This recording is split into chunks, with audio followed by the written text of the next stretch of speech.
So the commission hearings were in 1981. Also in 1981, NCRR first started organizing an annual program to commemorate the signing of Executive Order 9066, which was signed on February 19th, 1942 by Franklin Delano Roosevelt. And so every year since then, we have this annual program. It's called the Day of Remembrance, or DOR, where we want to commemorate that day, to remember what happened to our community, and to remember those who passed away since that time. Also, we want to bring the lessons from that incarceration to today's challenges, what's going on in the political climate of today's world. And so each year, we have a poster and now a postcard which depicts the theme of that program each year. And we really want to kind of get the message out to the community that this is what's going to be, we're going to try to talk about at this Day of Remembrance program. And so David Monkawa, who's a very talented, gifted community artist, has done maybe half of the DOR posters since 1981. So David is going to talk about what he was trying to present in his artwork, and also he's going to talk briefly about two campaigns that NCRR did in the 80s and 90s. Thank you, Richard. I'm going to talk about three things here in 5 minutes. You're going to have to, I'm going to go really fast, so no offense, everybody. Hi, how are all of you? I can't see your faces. I know King and Diane's here, Tracy, I can see you. So we have friends out here, so that's cool. Thank you. My name's David, and I used to be co-chair with June Keys. You saw her up there in the early 90s for NCRR. And when priorities permit, I used to do posters as well. So I'll talk about the artwork. And I know Richard told me, so what makes you do artwork the way you do it for, for a Day of Remembrance and stuff.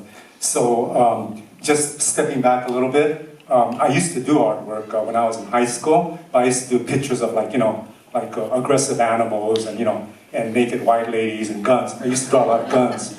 And, it's kind of like prison tattoo theme, So then, when the Watts uprising happened, this really rich Madison Avenue guy named Bill Terra, he started to go all throughout the inner cities and selected a few kids from each high school and had this program called Tutor Art. And he would invite these really famous artists to come there. And one person that had a big impact on me was named Charles White. He's an African-American guy. He's called the father of black art. And they had a retrospective at the County Art Museum about him recently.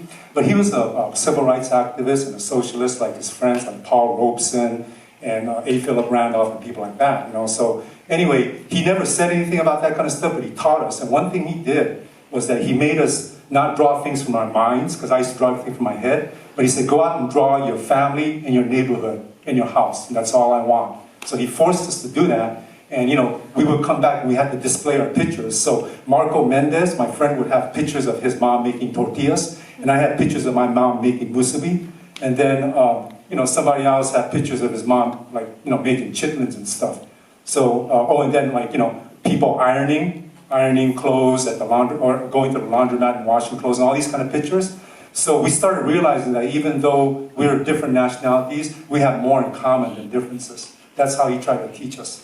So that's one big one. The second really big influence was during the redevelopment right before. A good friend of mine's auntie was going to be moved out, Auntie Fumi. She used to live at one of the old hotels, the Matsushita Hotel. And my friend made a kind of researching the redevelopment people, and he found that Robert Rowan and Stanley Grimstein owned Fram Carburetors, and Robert Rowan owned Rowan Real Estate. They were big players in redevelopment. But they were also the biggest donors to the LA County Art Museum. And they were big players in the LA art industry. And everybody knew that unless these guys were on your side, you're not going to go very far. So I didn't want to say anything at first, but I knew that I had to make a choice between do I want to work for these guys who's moving my friend's auntie out of Little Tokyo, along with a whole bunch of Japanese Americans, or do I want to work with my friend and everybody else who's trying to stop the evictions, So that's how I kind of got involved into doing artwork for Day of Remembrance posters and things of this sort.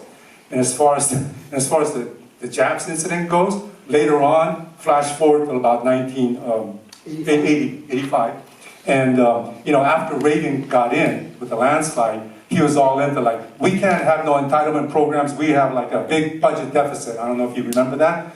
And certainly we're not going to give no money to no redress, you know. So the budget deficit was a huge detriment to getting redress and stuff, so we were kind of in a lull. During that period, you know, the trade wars were happening and anti-Asian violence was like really skyrocketing, resulting in the death of Vincent Chin in 1982. So right after that, you know, I was working at the phone company, and this guy phones in and says, I want Japs. And I said, excuse me? And so long story short, NCR demanded this hair salon to change its name, and they wouldn't. And so we went to West Hollywood City Council, and they wouldn't change it. They wouldn't force them to change it. They said it was like a First Amendment problem, you know. So after that, we picketed them for about a year on Saturdays, which was the biggest. The people that were most consistent was Susie Katsuda, David, Richard Katsuda, people from the Marina JACL and others from NCR. And we, in UCLA Asian American Studies Center at that time, when they used to do those types of things, you know, they were pretty active. So anyway, even to today, after 1 year, they changed their name, but by that time it was too late, so they basically folded. So even till today, in West Hollywood, some of the old-timers, they know that, you know, if you use like racial slurs like Japs publicly, the Japanese people, they'll shut you down. So that's a good thing for them to know that we'll shut them down. We've done it before and we'll do it again. And thirdly, the final thing, to squeeze it in here, is Asian Valley Fountain Youth Alliance, which was a project of NCRR's. And this is like in the early 90s. Japanese and Asian youth in Fountain Valley in Orange County, they're having their faces shot by police who stopped them, racial profiling. And these photographs, without permission, they were being entered into a national database for Asians, Asian gang, whatever. So we heard about it because Jason and Mark Kanchiga, these two Japanese American youngsters, you know, they complained to the police and had lawsuits, and they told us about it. So what happened was that we protested at Fullerton City Hall and also at Fountain Valley City Hall. And the reason was that there was a lot of, you know, I said that there was a lot of anti-Asian violence on the rise. Well, the skinhead white groups, the gangs were like going up exponentially. They weren't being stopped. They were not being photographed. Asian kids and black kids were. So anyway, I have to stop now. And so we did stop it, actually. They had to stop it because there's too many civil rights implications involved, so they did stop it.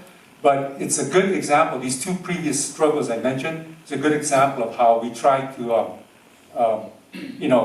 gather people for the lurch ahead in the later 80s, where we had to fight for redress.